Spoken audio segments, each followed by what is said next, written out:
Nuh alayhissalom haqida gapirar ekanmiz. U zot 950 yil hayot kechirgan. Bu hayotlari davomida shunaqa sabrni, matonatni ko'rsatganki, Qur'ondagi qissalarda Nuh alayhissalomni hayotini o'qigan inson shunaqa ham naqadar bir bag'ri keng, kuchli, sabrli, matonatli insonni Alloh taolo dunyoga keltirib qo'yganini, yaratib qo'yganini inson ko'radi. Biz masalan hayot sinovlarida bundan eshitamiz, ba'zan hayotlarimizda ham bo'ladi sinovlar. Masalan, yaqinlari vafot qiladi yoki bir mol dunyosi ketib qoladi, bankrotga uchraydi va hokazo ishlarga bilan sinaladi. Mana shu holatlarda inson o'zini qanday tuta olishi, ana shu jarayonda insonni qanday inson ekanligini ko'rsatadi. Endi biz aytayotgan insonlarning hayoti nari borsa 80 yillik hayotni kechiradi. Bu joyda Nuh alayhissalom 950 yil yashagan. Boshqa insonlar asosan o'zini hayotini yashaydi. Masalan, uy-joy quradi, bola chaqa orttiradi, karyera qilaman deydi va hokazo ishlarga o'zini uradi va yori do'stlari bilan bog'larga boradi, ziyoratlarga boradi, tog'larga boradi. Xullas kalom, dam olishlari, istirohatlari o'ziga yarasha holatlari bo'ladi baribir. Hayotda nimadandir zavqlanib, nimagadir muhabbat qo'yib yashaydi. Lekin payg'ambarlarning risolati, hayotdagi o'rni umuman boshqacha bo'lgan. Ularning ichida ham bu yurish-turishda yuksak maqomda bo'lgan 5 payg'ambar o'tgan. Mana shu payg'ambarlarning birinchisi Nuh alayhissalom bo'lgan. Nuh alayhissalom ulul azm payg'ambarlarning birinchisi hisoblanadi. Bu zot 950 yil davomida Allohni buyurib qo'ygan, chizib qo'ygan chizig'idan chiqmasdan tili bilan, dili bilan, jismi bilan, ruhi bilan Allohning aytgan shariatida tura olishni ko'rsatgan insonlarga. Nuh alayhissalom atrofidagi insonlar shu qadar johil bo'lganki, Nuh alayhissalomni umrlarini oxirigacha u kishidan yuz o'girgan. Ya'ni har qanaqangi yomonlik bo'lsa Nuh alayhissalomga yetkazgan. Nima zulm, sitam, qabohat bo'lsa Nuh alayhissalom ana shu atrofidagi jamoatdan, xalqidan ko'rgan, eshitgan. Mana shunday hayotni yashab o'tgan. Bu hazil gap emas, bu insonni bardoshi naqadar ulug' bo'lish kerak buning uchun. Chunki bizga ko'chada yurganimizda oddiy bir odam, hatto masalan yo'lda mashinada ketayotganingizda bir mashina kelib yo'lingizni siqib o'tib ketib qolsa, qancha kayfiyatingiz buziladi. Yoki hech narsa birov kelib turtib o'tib ketib, uzr ham so'ramasdan qaytaga g'odranib, qattiq gapirib, chetroq tursang bo'lmaydim degan ma'noda gapirib ketsa, qalbimiz qancha og'riydi. Endi Nuh alayhissalom mana shuni 950 yil davomida u kishiga yuborilgan sinovlar mana shunday. 950 yillik hayotda Nuh alayhissalom sabr, tavakkul, shukr, ochlik bu sinovlardan tashqari masxara, zulm, hatto uyidagi o'g'li ham, ayoli ham ana shu masxara qiluvchilarning tarafida turgan. Buni tasavvur qilish dahshat. Bundan tashqari mana shu 950 yil ichida ba'zi rivoyatlarda aytiladiki, Nuh alayhissalomga ergashganlar soni 80 dagina oshgan. Ya'ni 80 tadan oshiq odam bo'lgan. Agar buni yillarga o'lchasak, har 100 yillar atrofida bir dona odam islomga kirgan bo'ladi. O'nlab yillar da'vat qilinyapti. Bir odamni da'vat qilinyapti. Bitta odam iymonga keladi. Yana o'nlab yillab sabr, matonat bilan da'vat qilinadi. Bir dona odam islomga kiradi.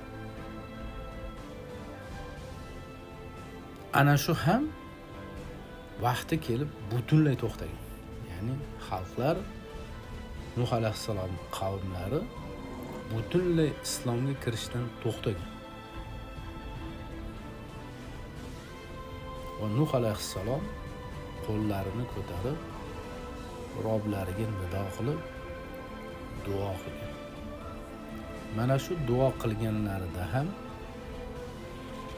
butun kamchilikni o'ziga nisbat berib duo qilgan. Duodagi tavozini, go'zalligini Qur'onda keltirilgan shunchaki inson hayratda yoqa ushlaydi. Masalan, hayotimizda ko'ramiz, janozalar bo'lib qoladi. Endi insonni boshiga keladigan katta musibatlardan bittasi bu uni yaxshi ko'rgan insonlarni vafot qilishi bo'ladi. Shunda odamlardan eshitib qolamiz, bevaqt o'ldi, u bo'ldi, bu bo'ldi, nega bu o'ladi? Alloh taoloning qadariga, uni yaratishiga, u yuboradigan o'limga rozi bo'lmaganligini bemalol e'lon qiladi insonlar. Nuh alayhissalom juda katta ibrat. U zot shunchalik islomga insonlarni chaqirib ustiga yana sinovlar, zulmlar kelishiga qaramasdan Roblariga nisbatan tavoze bilan duo qilganlarida aybni o'zlariga olib gapirib duo qildilar. Qur'oni Karimda bu keltirilgan. Alloh taolo Qur'oni Karimda aytadiki: "Fada'a robbahu anni mag'lubun fantasir." Ey Robbim, men mag'lub bo'ldim. Menga yordam bergin dedilar. Ya'ni sen bergan ishlarni vazifasini uddalay olmadim. Mag'lub bo'ldim. O'zing yordam qilgin dedilar.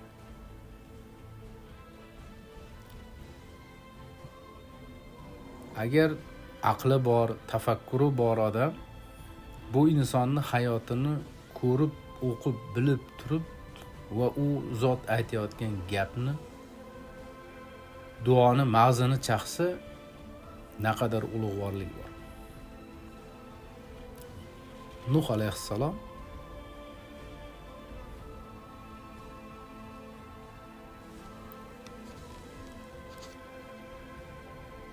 duo qilganlarida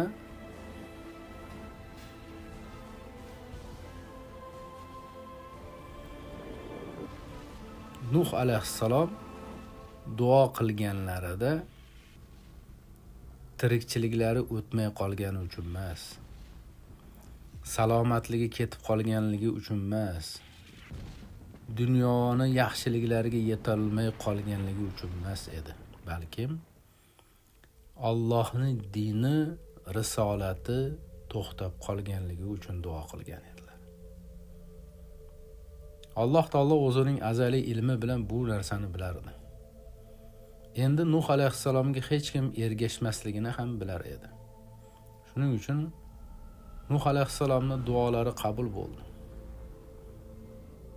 Va darhol duo qaqshatqich balo bilan qabul qilindi. Ya'ni xalqlarning ustiga kofir bo'lgan, kufrda turib qolgan, Nuh alayhissalomning risolatlariga ergashmagan zolim qavm boshiga osmonlardan va yerdan balo ofatlar suv ko'rinishida ochildi. shunday sinovni boshidan o'tkazgan zot Nuh alayhissalom ham qiyomat kuni qiyomatning dahshatini shundan bilsa bo'ladiki, Allohim salomat qilgin deb turar ekan. Xalqlar yalinib Nuh alayhissalomning oldiga kelib, Robbingizga duo qiling, Robbingiz o'rtasida vositachilik qiling deganlarida yo'q. Robbim bugun boshqa safargilardan ko'ra g'azabliroqdir. Men Robbimga duo qilishdan qo'rqaman. Allohim salomat qilgin deb turar ekan.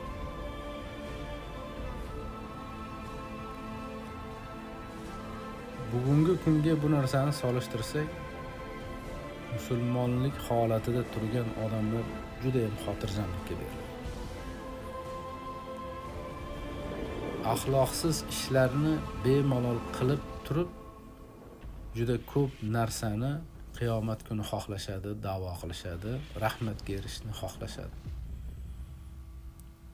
Agar kimki rahmatga erishishni xohlasa, Qur'onda kelayotgan solih zotlarning hayotiga qarasin. U zotlar qaysi tomonda va qanday shartlar bilan hayot kechirishgan. Ana shuni ushlasa inson qiyomat kuni yaxshilikka erishadi.